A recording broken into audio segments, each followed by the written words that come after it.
E aí, pessoal do oitavo ano, tudo bem? Vamos continuar aí com as nossas correções, né? Hoje nós vamos fazer a correção, né, comentada e análise da nossa prova de artes. Eu sei que vocês já deram uma olhada, né, já fizeram vocês mesmos correção, mas nós vamos comentar cada uma dessas questões que estão aqui para que não fique nenhuma dúvida, né? Não gere nenhuma questão aí que passe batido, ok? Então vamos lá. Bom, a prova de artes, né, se vocês puderam perceber, ela foi uma prova bem discutida dentro da questão relacionando o teatro brasileiro, né, a arte no Brasil, principalmente no período da ditadura, dos anos 60, 70, 80.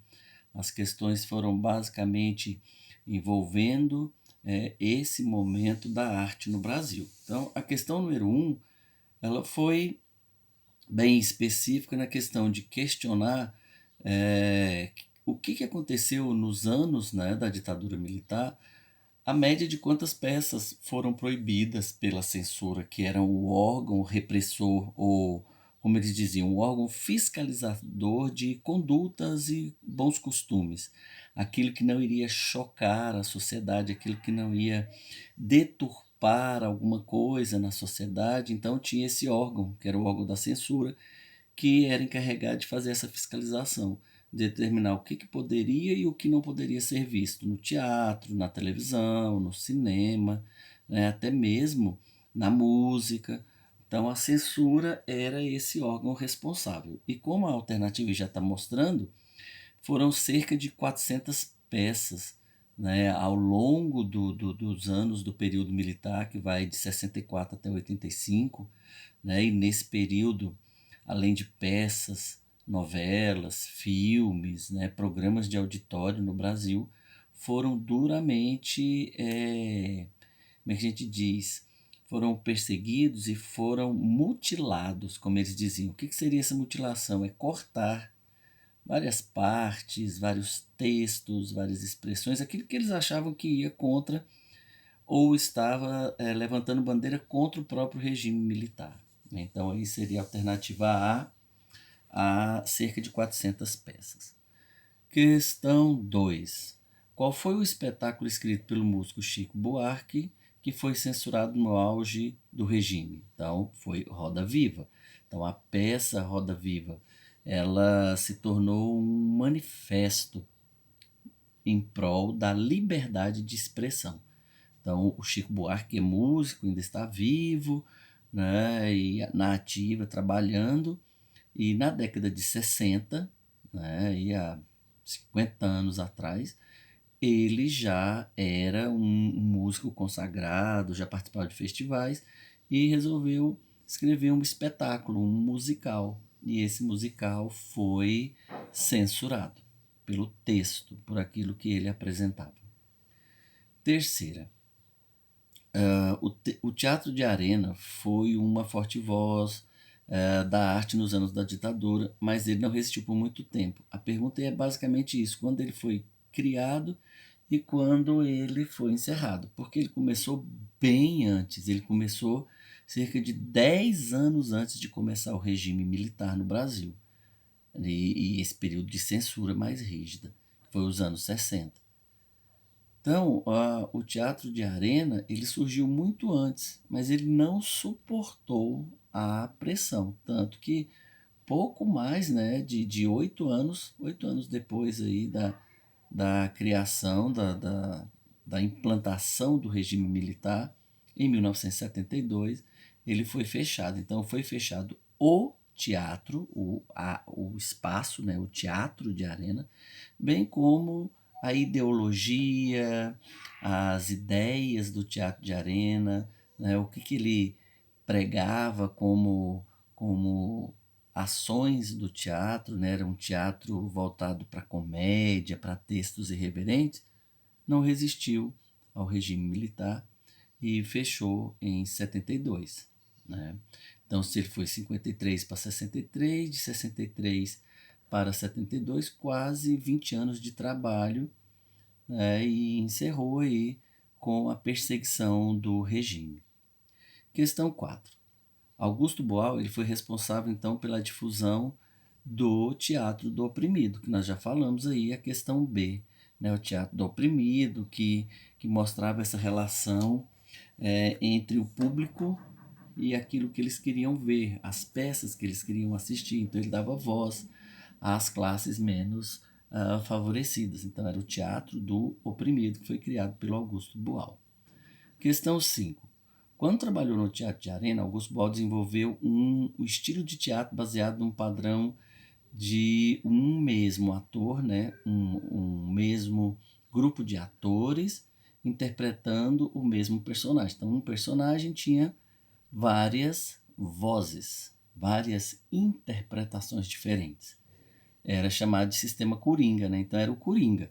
Aquele personagem, ele era interpretado, então ele tinha várias entradas em cena com várias vozes diferentes, corpo diferente, entonação diferente, interpretação diferente. Então esse era o chamado sistema Coringa, que foi estudado pelo Augusto Boal quando ele andou pelo mundo. Ele esteve nos Estados Unidos uma época, na Europa, ele foi estudando o teatro europeu, o teatro norte-americano e criou esse jeito, né, de fazer, criou esse estilo que foi chamado de sistema Coringa. Questão 6.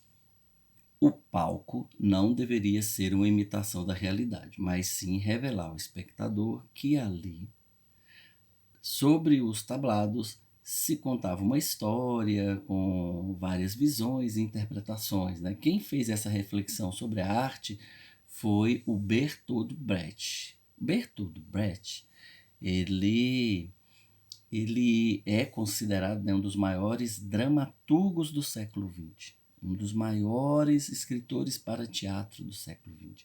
Então ele tinha esse olhar sobre como deveria ser o trabalho do ator, o corpo, a interpretação e como o público deveria se ver nessa interpretação, nesse palco.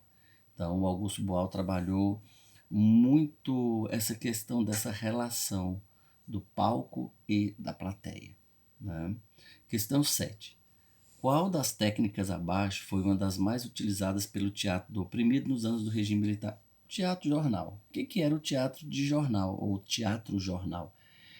Como o teatro do oprimido trabalhava também com técnicas de trazer o que estava acontecendo no dia a dia para o palco, eles faziam essa interpretação, ou seja, trazia as notícias, trazia as informações do dia a dia, do cotidiano, e inseria naquele texto que eles estavam apresentando naquele momento. Então, ele criava uma maneira, um recurso de inserir um assunto de pauta, né, que estava na mídia naquele momento, e inseria nos espetáculos. E isso era chamado de teatro jornal. Inseria essas informações do cotidiano. 8ª questão. Qual foi o ano oficial da criação do Teatro do Oprimido? 1960. Se você perceber, o Teatro de Arena, o Teatro do Oprimido, todos foram criados antes do início do regime militar. Então eles poderiam até falar, surgiu o regime militar, que tem a censura muito dura, uma forte perseguição à imprensa, vamos criar um grupo de teatro que vai fazer... Não, eles vieram bem antes. Então, não tinha como falar assim, vocês criaram o Teatro do Oprimido para perseguir o regime militar. Não, eles já existiam antes do regime militar ser implantado. Eles só foram se adequando àquela realidade agora que eles estavam vivendo. As duas últimas questões, que foram questões subjetivas, falava também exatamente dessa questão. Então, a questão 9. O conceito do teatro do oprimido, criado por Augusto Boal, qual é a explicação para a escolha desse nome? Por que ele usou esse nome oprimido? Então, você vai perceber lá na sua questão que você escreveu que ela pode ter ficado incompleta. Então, eu dei 0,5, ela valia 1 ponto. Se você fez incompleta, fugiu um pouco desse contexto que eu coloquei aqui, pode ser que você tenha tirado metade, porque a maioria dos alunos colocaram simplesmente isso. A escolha do nome. Porque a sociedade, na visão do Augusto Boal, se dividia em dois grupos, o opressor e o oprimido, o patrão e o empregado, aquele que manda e o que obedece. Tá, aí já dá metade. Mas só que a escolha do oprimido, ele queria mostrar que era opressor e oprimido a partir desta visão. Levar o espectador a repensar e a transformar a realidade e a sociedade que ele estava vivendo, essa visão de oprimido, essa visão de perseguido, transformar isso, tirar essa passividade, essa visão de ser perseguido pelo patrão ou pelas lideranças, criando ações, né, que mostrasse isso, como ele deveria agir.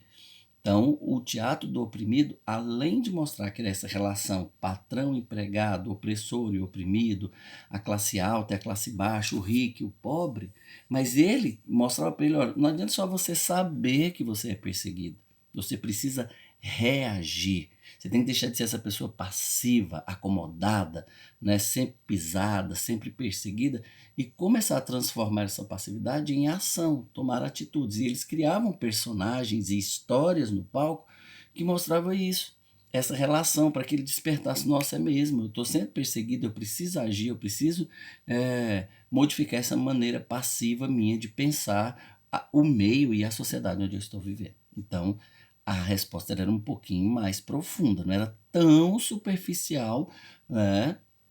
Simplesmente falar assim, era porque tinha uma relação opressor e oprimido. Não, você precisava destrinchar melhor isso daí. Por isso que eu já coloquei, e muitos acertaram porque foram enveredando por esse caminho aí, a questão ficou certa. Questão 10. Explique por que o teatro de arena recebeu esse nome. Essa aí, acho que 95% da sala acertou. Pela forma como a cena era organizada de forma circular. Então, os atores ficavam no centro e todos ao redor, como se fosse uma arena, um circo, né? Todos ao redor, o palco. Até hoje, lá em São Paulo, inclusive eu tive uma época, agora uns 2 anos, eu tive lá e fui assistir uma peça da Marília Gabriela, aquela apresentadora, e foi no Tucarena. Tucarena é como é que eu digo? Um novo teatro de arena. Por isso que ele é chamado de Tucarena. Arena é porque ela é circular. A gente senta nas arquibancadas e eles representam lá no centro, lá no meio. Então, por causa dessa visão de ser circular e organizar as cenas diante do público. Essa era a ideia do teatro de arena. Né? Então, eles, além de ser circular, mas eles criavam ali no momento, eles tinham a troca de roupa, o feitio ali da maquiagem, tudo era feito ali na frente do público e as cenas iam acontecendo. Tá? Então, por isso, teatro de arena. Ok? Tudo bem? Então, encerramos aqui o semestre. Quero desejar para vocês boas férias, um descanso, muita paz, muita tranquilidade. Tudo de bom para você. Em agosto, estamos juntos novamente. Abraço, pessoal.